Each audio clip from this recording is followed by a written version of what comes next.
En el día de hoy vamos a hablar un poquito sobre un tema que tiene mucho tabú, muchos mitos, y es un tema muy interesante realmente, y es con respecto al famoso Botox. Vamos a explicar primero cuál es el concepto del Botox. ¿Qué es Botox?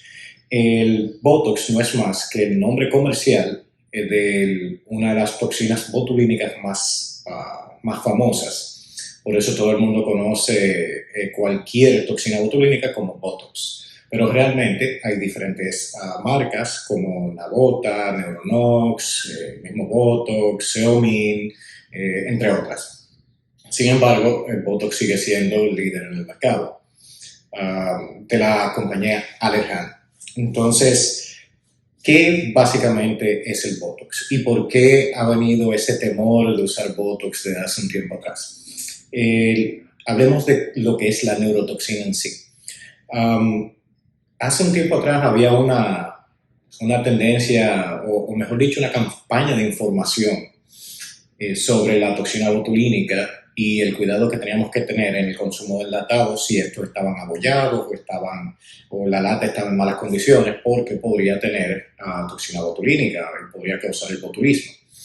Entonces, esta patología, el botulismo en sí, no es más que cuando uno consume la toxina botulínica, obviamente en cantidades bastante grandes, esto va a provocar una parálisis muscular y puede terminar en la muerte si no es atendida a tiempo, porque comienza a paralizar todo el cuerpo, incluyendo los músculos de la respiración, el diafragma, y termina básicamente en la muerte.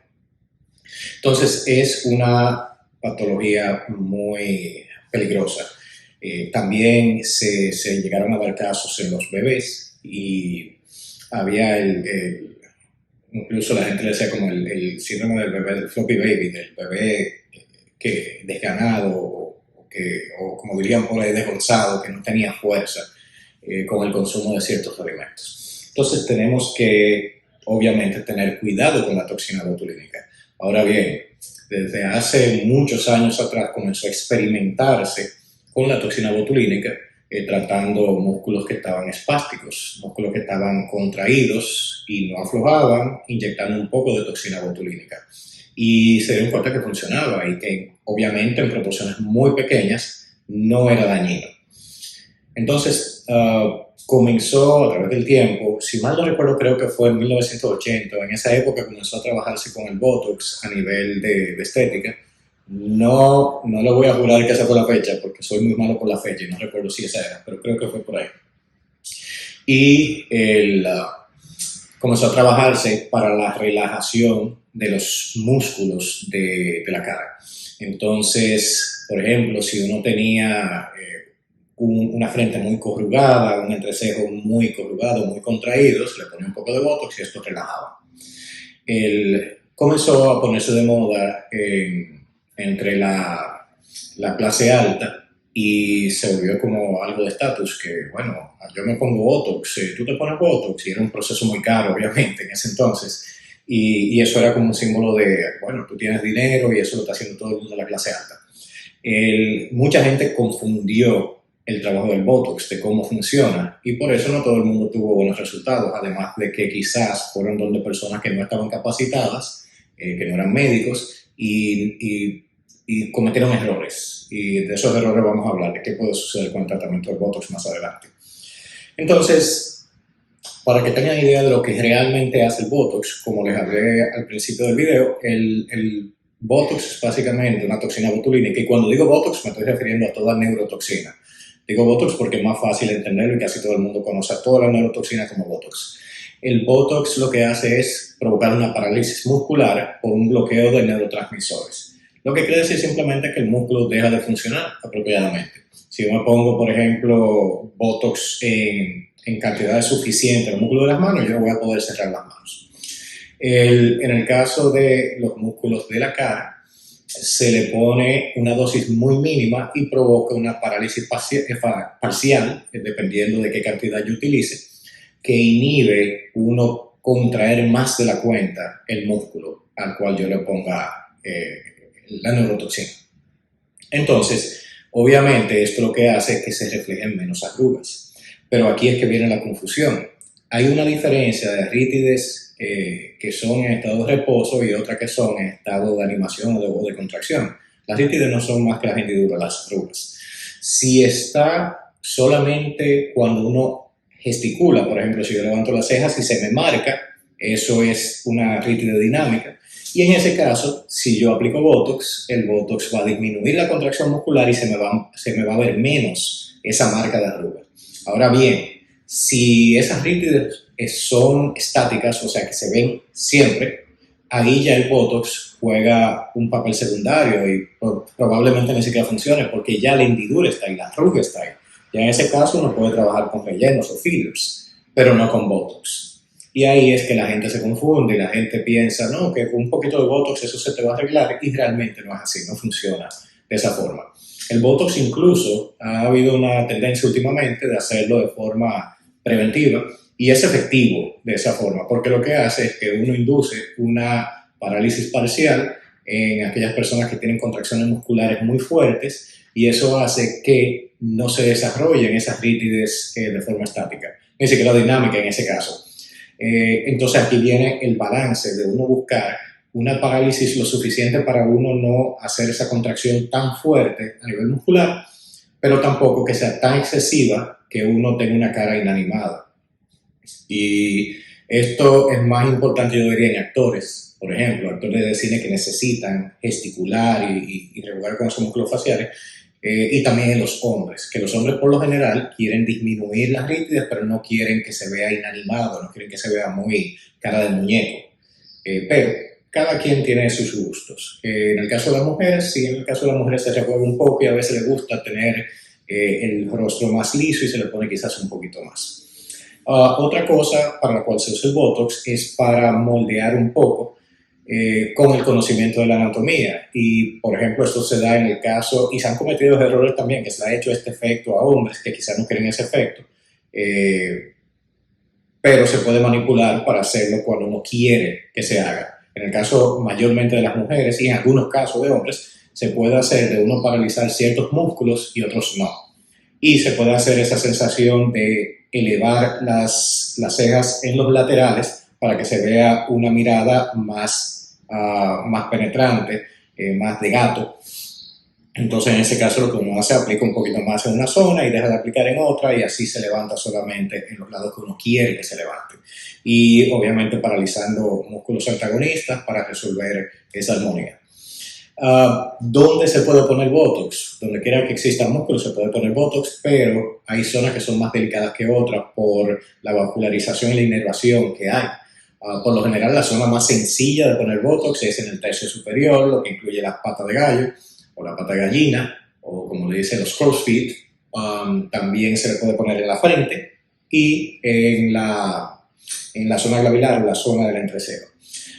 Hay que tener cuidado extremo de dónde colocarlo. En la parte de la cara hay zonas que no se debe colocar porque uno puede tumbar tanto las cejas como también puede tumbar el párpado, conocido como una tosis palpebral.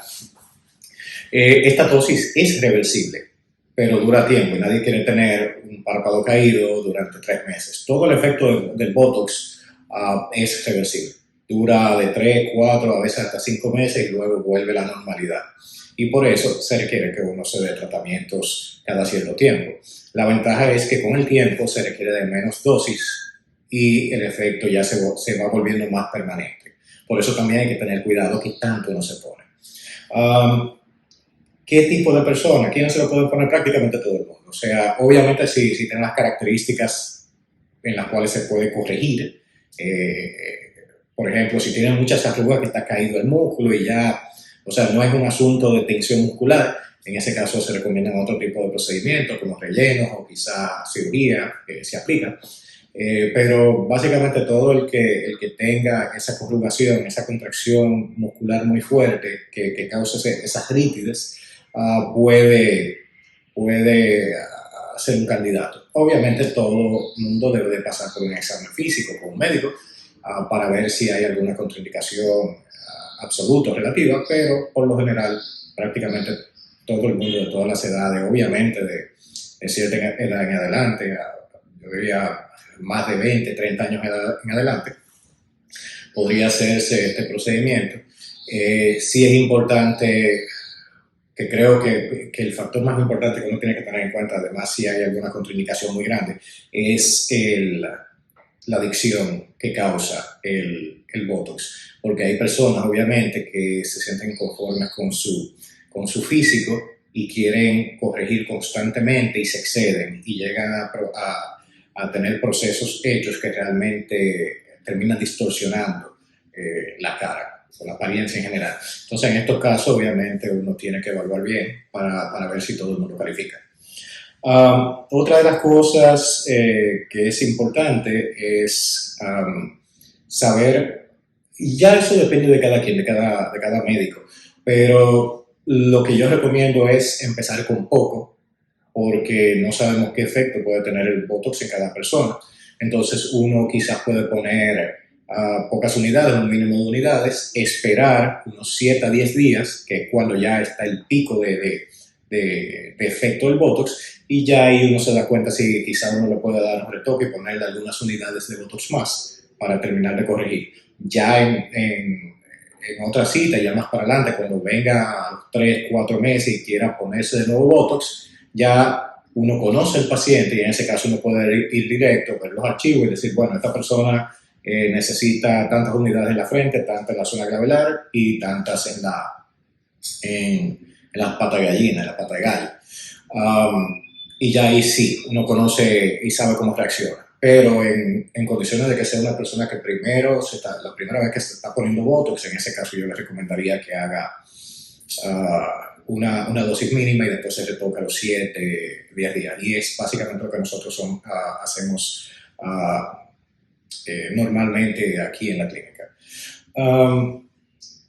¿Qué otra cosa sería importante saber del Botox? El Botox no tiene un efecto inmediato, dura días y va aumentando. O sea, que no se sientan desesperados porque al otro día no ven el efecto que desean ver. Por eso nosotros damos de 7 a 10 días para verificar el efecto completo de la neurotoxina. En cuanto a tipo de neurotoxina utilizar, eso es variable. Eso muchas veces es preferencia tanto del que inyecta como del cliente. La que más renombre tiene, como mencionamos, lo hemos mencionado todo precisamente por eso, todo este tiempo, el Botox. Sin embargo, hay otras que son muy, muy buenas. Por ejemplo, la Neuronox, hay personas que no les gusta tanto, pero a mí particularmente me gusta el efecto que causa. También,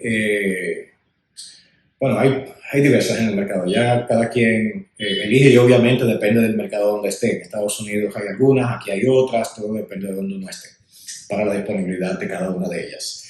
Otra cosa que es, y sí, un factor muy importante, verifiquen quién es que está inyectando.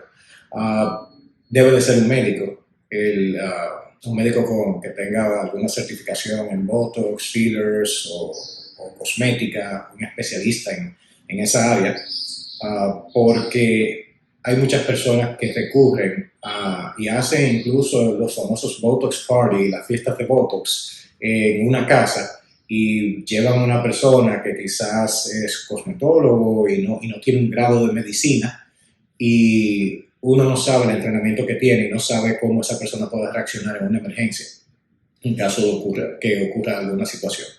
Y como dije, aunque es bastante segura la neurotoxina en las cantidades que se pone, obviamente es un fármaco que uno está aplicando de forma inyectada. O sea, uno tiene que tener cierto cuidado, en especial cuidado con la desinfección para que uno no vaya a causar un problema más grande.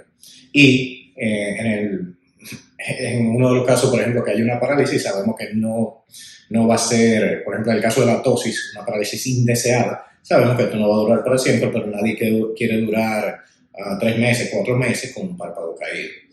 Hay sí medicamentos para tratar esos párpados caídos cuando sí sucede, porque puede suceder. No necesariamente es un error de técnica, a veces simplemente hay personas que son más sensibles que otras y pasa. Pero básicamente son pocas los casos.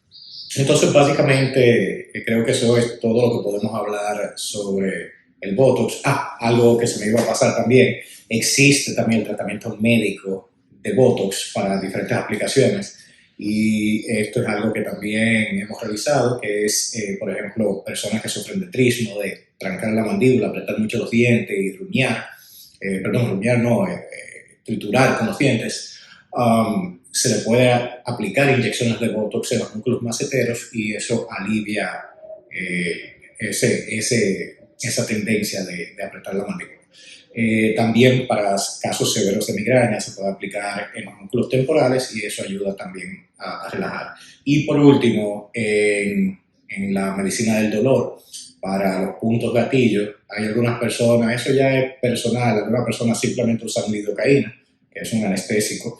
Otras personas utilizan el mismo Botox para relajar esos nudos que se van formando. Y bueno, todo el mundo tiene opiniones diferentes, hay personas que no les gusta y hay personas que sí, que dicen que es bastante efectivo. Así que creo que eso es toda la información que yo le puedo dar por ahora sobre Botox. Si ustedes tienen cualquier pregunta, pueden hacerlo en los comentarios y no se olviden de suscribirse al canal para más información. Y si tienen algún tema sobre salud que a ustedes les gustaría que desarrollemos, simplemente nos lo hacen saber y le podemos desarrollar ese tema. Así que ya ustedes saben, nos vemos en el próximo video. Cuídense.